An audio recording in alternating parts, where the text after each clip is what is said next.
Is anyone else dominant but in like a submissive way? Like you're gonna shut the fuck up and go play video games while I make you a sandwich. Sounds like we might be able to make a deal. Cheers. Yeah, boy. Your hands don't look like this while you're eating your lunch. You must be a liberal sissy. You must be a sissy boy.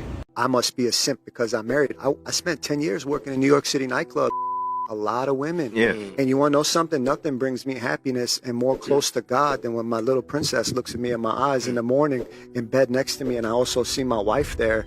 You know, I'm more happier that way, and I feel that all of you young men are better off being sober, not smoking, not drinking, praying, being married, having a family, being loyal to your wife. This is the way of the highest level of fulfillment and happiness in life that I have found. I would be dishonest and lying and a fraudulent charlatan to tell you is the best way for the deepest sense of happiness and purpose in your life. And that's what I want. It's just not.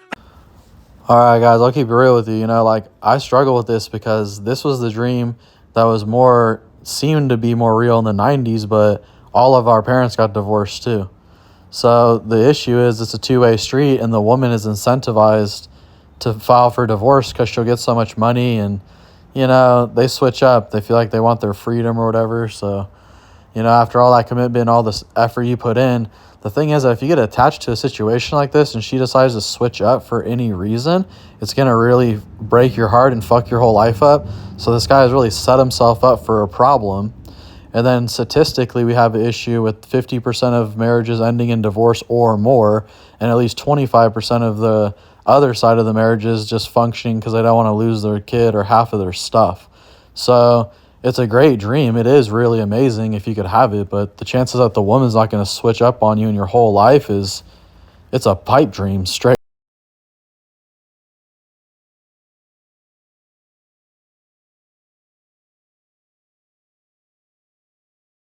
The same as buying a foot-long sandwich. Both purchases could have been avoided if your wife had just done her goddamn job. Money doesn't like noise. Wherever there's lots of money, it's always quiet. You go to the bank, it's quiet. You go to a rich neighborhood, it's quiet. The loudest places and the loudest people are normally the broke. This is the realest shit in the entire world. Just go to the neighborhoods and check it out. You know, honestly, the most valuable thing I have in my life is my peace. I wouldn't give it up for nothing. Try to do this Beyonce song. I don't really know like a lot of it, but I'm gonna sing what I know, and I hope y'all enjoy. Okay, so tell me what you think. Here we go. If I were a boy. You is a fucking boy.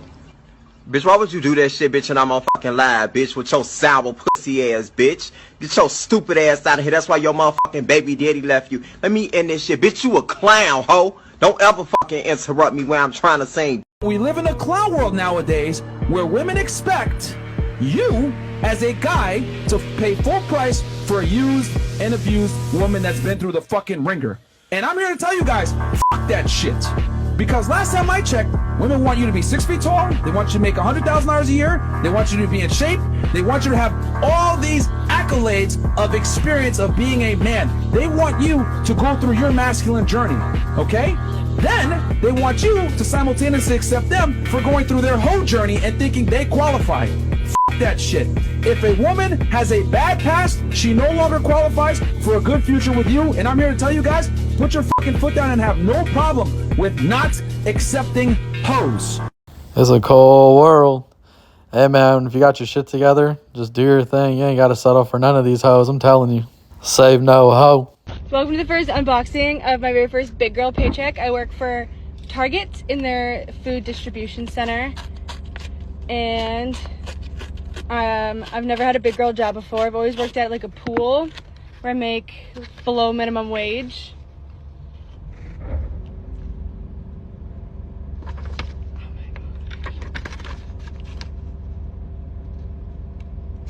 Fuck taxes! That took like $200 out of it. $250 out of it. You know, now I know why they threw all that tea in the goddamn river. She understands, Moses. How many of you guys married or have a girlfriend? Most of you. Look, guys, this one's really important. This is something that nobody talks about. It's something that you didn't learn in school. It's something that your parents most likely never told you about. But as men, the wrong woman will set your life back 10 years. And I'm sorry to be the one to have to tell you this. I'm sorry that this is a conversation most people are unwilling to have. But I've seen too many people that I care about throw away valuable years of their life with the wrong person. A lot of people don't recognize it. They get so used to living this miserable existence. They get so used to the stress. They get so used to the lack of support. It becomes their baseline. They don't recognize it as being a problem. But if you are not the king within your household, if you are not even the leader within your own household, as a man, how the can you possibly expect to be the leader in any other area of life? Man, that shit's so real, guys. I swear to God, it really hit home for me when he says, you just get used to this baseline existence where it's just fucked, you know? And it's so true. I know people in my life right now that are living that, and I live that myself. I don't even know. When you look back, you cannot believe that you would keep on going on with it. And once you get out of your life for long enough and find true peace and happiness and joy in your life again, you'd never sacrifice it for this bullshit ever again. The problem for the man oftentimes is he has way too much to lose. He's going to lose half his stuff. He's going to have to pay all this child support. But, you know, I don't know what to say, guys. Don't get yourself in that position, straight up. Always hold the position of power. Don't relinquish your power to some chick because she pressured you into getting married and maintaining these trash relationships. It's the first step is protecting yourself. You don't want to date a woman that's acting like that. It's not even attractive. You fucking go out and drink liquor, smell like alcohol. God damn, man. Why would you want to be seen with that? Look at Logan Paul. Logan Paul has made millions of dollars, built Prime up to a fucking massive drink company, fucking everything. Finances, status, physical. The man is a stud. Look what happened to him. Everything that he's built up for himself for years has all been ruined by one decision he's made. The girl that he ended up with. So a lot of you guys, it's the same way, man. It comes to a point where it doesn't matter how many millions of dollars you have, what cars you drive, what physique you have. Your status and success of a man will be judged on the woman that you end up with. I used to use the old phrase, I'll take care of you, you take care of me.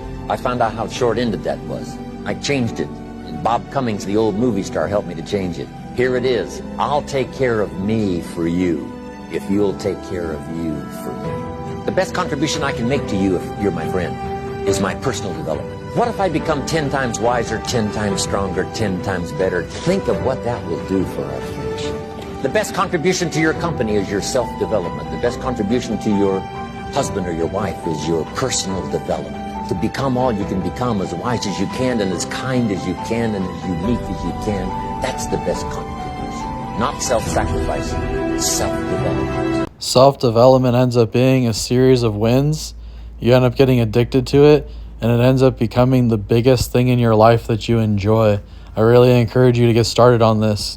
For you to become rich and successful is going to require pain and suffering. And you have to understand exactly what your dream life is to make the pain and suffering worthwhile. There is a very detailed plan and roadmap. For you to become strong, you must eat a certain way. You must train a certain way. For you to become rich, you must earn money a certain way. You must understand exactly how you're going to make money, whether you're going to be a public-facing figure like me or a man of the shadows. You talk about your dream life. You don't even know what your dream life is. How do you expect to get to a destination when you don't know where you're going? Without diligent planning, without concise, compendious plans, the chance of you achieving nearly anything. Here we go again with Tate. You know, some people don't really like Tate. I really like him. My dad was like this, where he's just really straight to the point and just, you know, if you like it, great. If not, fuck yourself. So, you know, oftentimes they're right. But, you know, this is how my life has worked. By beginning with the end in mind, I really thought about the lifestyle that I wanted. One big thing for me, and one reason why this channel is faceless, is because I value my privacy so much. I don't care how much money you'd give me. I don't want to get interrupted during my dinner.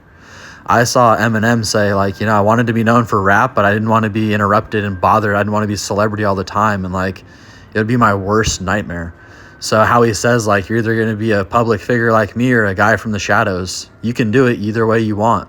But the fact of the matter is, you have to put a plan together. You have to sit down and think about the lifestyle that you want, the cars you want to drive, the house you want to live in. And when you put all that together, you'll find a path, a way to get to the things that you want to have.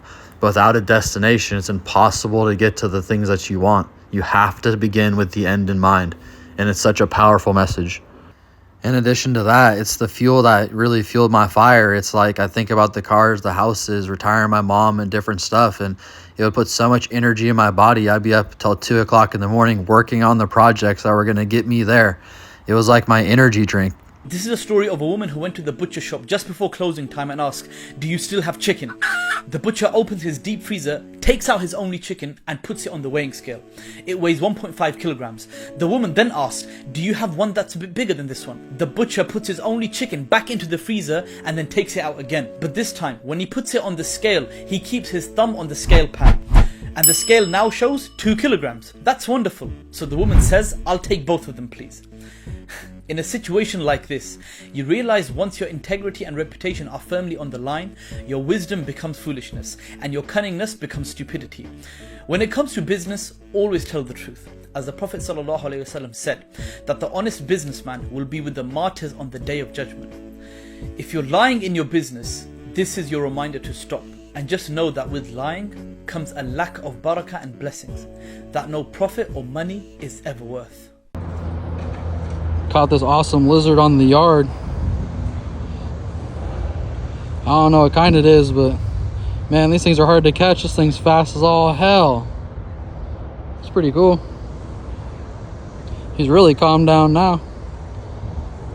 I'll tell you, the key to catching him is remaining calm, moving slow. Act like you're not trying to catch him. This dude looks awesome. That ain't no bluebelly. That's a dinosaur.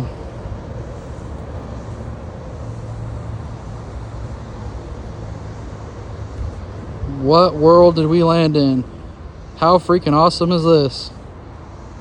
What's he thinking? So dope.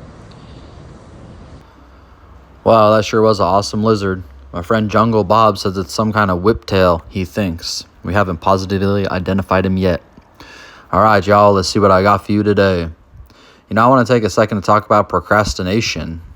And, you know, I have a lot of different people in my life, so they're good people. There's nothing wrong with them. But, well, there's, you know, sometimes they have bad habits. But I'm able to identify the difference between me and them because I'm around them, right? So one thing I noticed is that some of my friends will take, you know, jobs or tasks and stretch them out so far. It's unreal. Recently, I had one of my friends kind of fixing this Larry Springer intro because the quality was quite poor. And man, it took him like 3 weeks. And to be honest, it's like less than a 30-minute job. So the big difference between me and other people is that I get shit done immediately. And in business, it's very important. Immediate responses to emails. So for instance, like I'll write a list of things I have to do and then I can prioritize it easily for like the day, for the week, for the month, for the year, things like that. So if I'm going to write on my daily list, like email this person, I'll usually just open the computer and email them right then instead of putting it on the list, because writing email, blah, blah, blah is like half the fucking email already. It's like, why wouldn't I just do it right now? And, you know, when it comes to editing or doing any of the YouTube stuff, like for instance, for someone to start a YouTube channel, I don't know how long it would take them, forever. I could literally start the entire YouTube channel in less than 10 minutes. You go to Google, you create the Gmail account with the name. You go look at, you know, you got to think up the name. You got to go look at the names on YouTube and see who, if they've been taken and how they took them and how successful they are and all this type of shit like that. And after you establish a name, you just go make the Gmail account, you sign into YouTube, and you got to put the profile pic up and add the description and add the name, you know, so it's really not that hard, but it's something that people would turn into a long-term situation, another 30-minute job that might take them 3 months. So, you know, if you're going to be successful, the bottom line is you're going to have to figure out how to get this shit done immediately. Don't stall. People love when stuff's done immediately. They hate when it takes forever. So no matter what you're doing, this is going to be a good habit to develop. And it's going to be a hindrance. For the individuals that take 3 weeks to do a 30-minute job, I can't really work with them. I love them to death, but I can't function on that schedule. Like, that does not work at all. So, you know, God bless everybody, but if you're stalling that bad, I mean, I can't fucking function. My life's way too short. I'd never get anything done, and that's exactly why they don't have anything done, if I have to be honest. So if you're listening, I love you to death, but man, like, you know, I know you could do better. All right, guys, I always appreciate you guys tuning in. do the best you can with the time you got, because we sure ain't got a lot of it, and stalling out for a long ass time is just watching that opportunity just tick on by. You ain't getting no younger, you ain't getting no stronger. You know, the time is now. All right, y'all. I always appreciate you guys. You've been supporting me on all my other endeavors. The different genres, if they fit you, please look in the description. We have celebrity obituaries, we have police POVs, we have other channels similar to this. All right, guys. Have a great day. I always appreciate y'all tuning in. Please like, share, and subscribe, and we gonna see you on the next one.